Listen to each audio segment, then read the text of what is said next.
Since you're listening to this, you're probably no stranger to the idea of kintsugi, the Japanese art of repairing broken ceramics with gold, making them more beautiful in the process, and how so many articles on mental health or self-help use it as an illustration to show that what was once broken can be mended. Do not misunderstand me. The underlying message in such articles is helpful, especially for those who have struggled with trauma, loss, and/or hardship throughout their lives. There is something undeniably beautiful about kintsugi ceramics, and I agree that the gold and lacquer repairs often enhance the original piece. Along a similar vein, those who have gone through significant struggles are often strengthened by them, growing into more understanding, empathetic, and resilient people. The parallels are unmistakable, and the metaphor of kintsugi brings many traumatized people solace and tranquility. I am not here to discredit those people or ideas. Instead, I wish to offer another, perhaps unconsidered look, especially when it comes to those who are in ongoing difficult or toxic relationships. I want you to imagine yourself in a friendly relationship with someone you care deeply about, in this case, a woman named Mary. You two grew up together, shared many wonderful memories and experiences, and have supported one another through many tough situations. You can't imagine your life without her. However, Mary starts becoming more and more unreliable as time goes on. While you're always there to listen and support her, she never seems to have the time for you. In fact, she started flaking on meetups without communicating beforehand, leaving you sitting alone at restaurants and wasting time waiting on her. Like any mature person, you reach out to Mary and ask if something is wrong or if something has changed. Perhaps you've done or said something that upset her? At first, she claims that nothing is wrong and that nothing has changed. But after pressing her a bit more, she finally admits that she has had other, more important priorities in her life and has been neglecting you and taking your friendship for granted. Saddened and hurt by this admission from Mary, you express to her your feelings, pouring your heart out and struggling to hold back tears. Ostensibly realizing the profound impact her actions have had on you, she immediately apologizes and promises to change her behavior to prove to you that you indeed matter to her. And, to her credit, she does.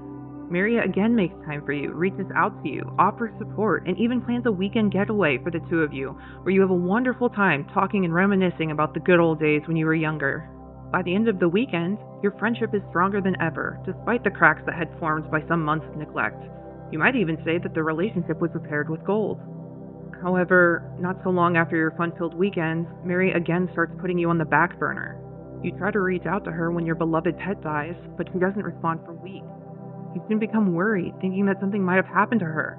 But when you reach out to her and express your concern, she snaps back at you, texting you back quickly and tersely, telling you that you aren't always her top priority.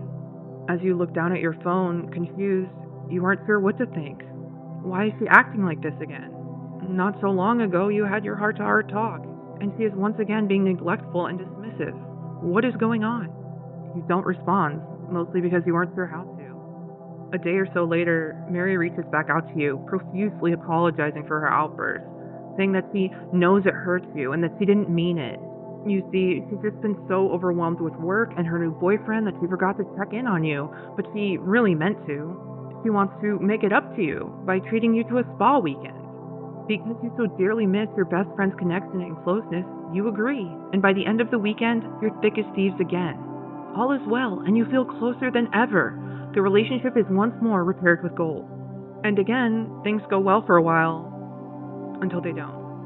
Just like before, Mary stops responding, and then proceeds to lash out at you when you reach out to repair the connection you once had. Before, of course, profusely apologizing and swearing it won't happen again. So I have to now ask, do you believe Mary? How many times would you forgive her before finally cutting her off? I think most of us listening to this would agree that after the second or third time, we'd probably move on from the friendship. Returning this anecdote back to the topic of this video, imagine you have a ceramic vase that's been broken and repaired in the kintsugi fashion. Being broken once or twice is probably fixable, but what about more than that? Imagine someone keeps smashing your vase again and again and again. At what point is it irreparable? And yet, so many of us listening have been in similar situations with friends, family, and even romantic partners. We admit that Mary's behavior is toxic, and yet we're unwilling to admit when our loved one's behavior is. We are willing to acknowledge that a broken vase can only be repaired a finite number of times, and yet we keep handing it back to the person who has smashed it. Perhaps what we need isn't another metaphor about being broken and beautifully repaired, but rather the wisdom and discernment to recognize when a relationship has been shattered beyond restoration. The value of kintsugi lies not just in the golden repairs, but also in the extreme care taken to preserve something that is truly worth saving. There comes a point when continuing to repair what keeps breaking becomes not resilience but self-harm. Therefore, I argue that the most profound act of self-care might not be in gathering the gold to mend again, but in acknowledging that some breaks are final, and that's okay.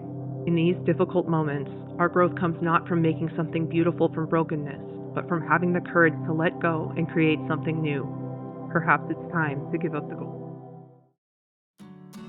Thank you for listening. I encourage all of my listeners to rise, reflect, improve, strengthen, and evolve, because healing is a lifelong journey. It's not always easy, but it's always worth it.